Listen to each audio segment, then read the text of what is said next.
Their backs are against the wall. Ostojiy has picked Shakur's Plateau, a map that's generally been safe for ZvZ in terms of expansions. But as a result, there's lots of metagame mines, or a lot of metagame mind games. Oh my god, I can't even think. Meta mind games. Meta mind games. Let's do that. That's like a tongue twister, Andre. Meta mind games. Meta mind games. I completely agree. Let's go ahead and introduce the players. Bottom right-hand position, we have the eOnZerG, Gosu Ostojiy from Team It's Gosu. Top left-hand position, in one of the most frustrating colors. Yeah, seriously. Playing purple as a Zerg is just like, man, I can't. Like, because you just sometimes miss, like, that one Zergling that's running across the scout, and you're like, you can't tell because your creep's purple, and their creep's purple. But it is Scarlett, of course. It is Scarlett. She's the one that is spawning up here. Do you know who else likes to be purple Zerg? Chef. Chef. I know, Chef likes to do it as well. And I was talking to him. And you know what's so funny? Oh, actually, yeah, what we were talking about. We're probably talking about the same story. That we're in the car together. Trolls? Yeah. Scarlett is a troll as well. I heard Scarlett's like a huge troll online. It's really funny. But what were you talking about, Chef? Well, I was in the car with him just talking. I was like, Chef, you have to find a new color, bro. It is the most annoying thing in the world. And he goes, that's why I picked it. He's like, Chef. For all those people, although he didn't say people, he's too much of a mana bearer, but for all those people that don't use the Alt-F, which actually changes your color from whatever color it is to green, your opponent to red. Yeah, green-red. You know, purple on purple is really difficult to see, and he takes advantage of that. I know, right? It's just so BM. Chef is like, not my color, not my problem. That's what's so funny about him. So.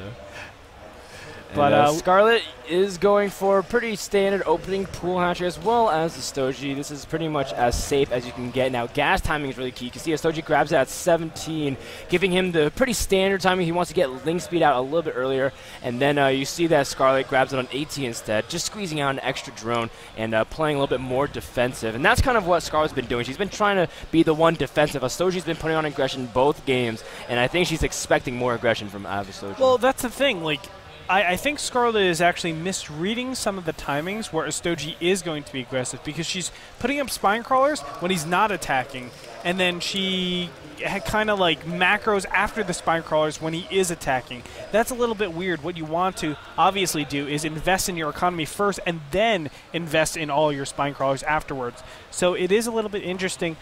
Scarlett needs to just better prepare herself for all these situations. You can see that Shakur's Plateau is a map where attacking up the ramp is just incredibly difficult, just almost impossible. If you get 3 spines up and you have queens really blocking it, there's almost no way to really bust that ramp, especially for mid-game roaches. And as a result, infestors become really empowered on this map. But then, as soon as you leave that natural open, all of a sudden, everything changes. There's lots of open spaces, places you can flank from 4 or 5 different directions. And it just becomes a huge different thing past 2 bases. Of course, it took a while for the metagame to eventually shift that expanding can be safe, but you can see that, again, Ostojiy placing down a pretty early building nest compared to Scarlett, getting it out a little bit earlier, and that's pretty much just been aligning with the gas timings. Yeah, it's important to note, I mean, you said it perfectly, but another thing to note is that once you get out into the middle of the field, the aggressor has the advantage, I feel. It's very rare that, you know, you can accurately defend against everything because, think about it, if I move all my units over here, all of a sudden your units from over here are going to clump up in this position. I can fungal growth you. If I move to the other side, then all your units are going to be doing the same thing. It's very hard to position your units perfectly and not be susceptible to fungal growth clumps. So I'm interested, I mean, who's the one that's going to take the aggressive advantage in this game? Yeah, and you can see that that Scarlett is putting up that spine call at a much better timing. Ostojiy does have those slow Zerglings coming out. Speed is about to finish.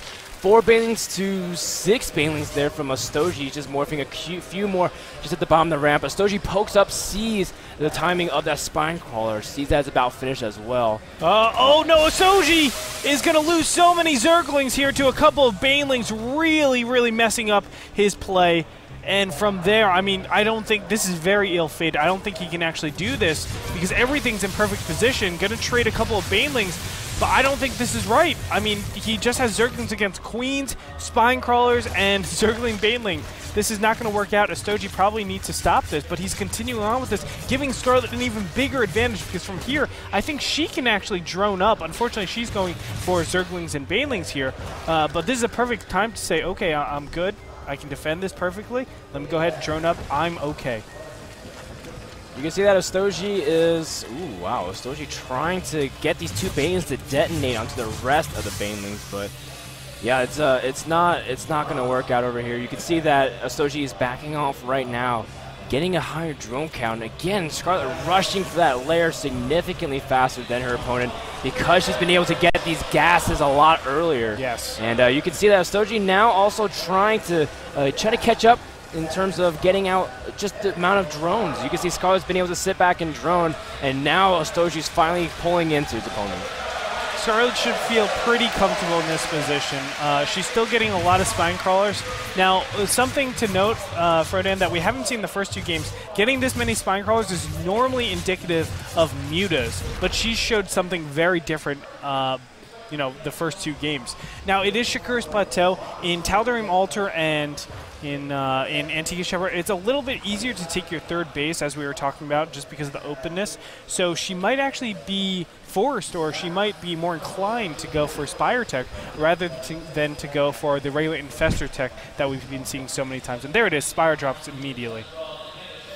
You can see this Spire, again, Mutas is actually not bad in terms of being able to poke in and out, because the way the base layouts is that you can kind of poke and really make sure to avoid a lot of damage. There's lots of dead airspace in the bottom right corner as well from Ostoji's base. So the choice of mutas is not poor at all. The question is, how many mutas will Scarlett really commit to? A lot of Zerg sometimes use mutas. Ooh, nice little space trade there for Scarlett, changing just a couple of Zerglings. But the question is, Andre, how many mutas will be made? Because if only a few mutas, then Ostojiy might overreact. But if you make a lot of mutas, it can snowball way out of control. Correct. Ostojiy, I think, you know, it's a really tough place for him to be, because I don't even think he has the material that allows him to know that this is going to be some sort of muta play. He's going to retreat from here. Very nicely done by Ostojiy, in my opinion, and he's just going to let his Banelings do the work. You can see the Zerglings just scattering backwards. Scarlett going to take a 3rd base. I love this because she's anticipating the mass amount of mutas coming out here. And with that, she instantly claims map control. Ostojiy still in the dark about that Spire Tech. Doesn't even have a relative timing to know when that Spire Tech, or if a layer is even up.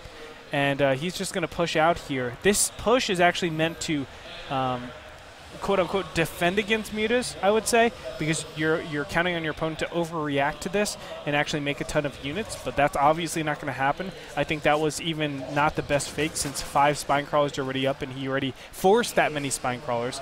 So right now, Ostojiy, I think he's just super far behind, and Scarlett is going to do a lot of damage with these mutas. 3rd base for Scarlett, but that's kind of what you do with mutas. You get map control, you expand a lot faster than your opponent. The only thing is, again, you use a lot of gas investment. Currently 10 mutas on the way and 2 more. Sometimes Zergs make like 6 to 8. We saw Sen do that a lot in NASL. Makes like 6 to 8, then switch out to something else, and then just like have a huge Roach army and Infestor army waiting for their inevitable push. Because the big thing is that, yeah, mutas are great at harassing. They can really pick off things, but they don't have a lot of huge fight integrity. Like, they can't actually confront that much. And so Ostojiy is just pretty much trying to play really strong defense, has a lot of queens out, trying to bait them into the spores, and followed up by a huge aggression, though, from Scarlett. And he's looking to just take out those queens. A very nice job done by Ostojiy, actually, just making sure that those queens just don't get tanked out. And just like that, Scarlett has to retreat. But look at that. Normally, Muta, Zerg, and Baneling, you do not have the economic advantage. You do not have, or no, you do have the economic advantage, but you do not have the supply advantage. 116 to 90. Ostojiy is so far behind. And there is a timing with queens and roaches that you can hit right when the mutas are, I guess, pushed out. Andre, there's a lot of overlords that are misrallied. Yeah, that's not good. And that's 600 minerals right there and 6 larvae that Ostojiy will lose, and he's going to be heavily supply blocked because of it. Yeah, and now Scarlett has taken a 4th base, just adding insult to injury. She's just so far ahead in this game. Ostojiy, he needs a miracle at this point. He needs to fungal down all of those mutas if you want to get back into this. And then probably, I wanted to say push before Infestors are out, but I don't even think that's possible. I don't think he can actually get his queens all the way over across the map in time, so those Infestors don't do nearly as much damage. Well, you can see that Ostojiy does have a significant amount of queens pushing out here, but Ostojiy doesn't have like a huge amount of ground army. He's got 12 roaches, and that's not intimidating whatsoever, especially since Scarlett has a huge amount of production. She's got 3 bases, now moving on to her 4th base, and even spreading creep amongst her bases so she can be anywhere at any time. Oh, so you're trying to go for that 3rd base, but Scarlett will try to force a cancel, might even just try to have the mutas dive and do some damage, but no, sees the Infestors and Queens as well, and one fungal could change the entire outcome of the battle. Yes, it can. And he needs to, oh, there it is, the big fungal on top of the mutas. He can get chain fungals going down. The Banelings need to be fungled as well. I don't know if they are going to be picked off, but very nicely done. Infested Terran going to pop out here. No more fungals to actually keep those mutas in place. That'll be very difficult actually catching up. The Infested Terrans are not able to join the battle. Yeah. And look at that, Ostojiy will lose out this fight. Those mutas are very, very badly injured. He has to be careful. In the meantime, a couple of Zerglings went into the natural, and we're able to do a lot of, into the natural and the main. Damn you, purple on creep. It's just too much damage. I mean, oh, look at that. I mean, Scarlett's going to lose her mutas, but too much economic damage has been dealt.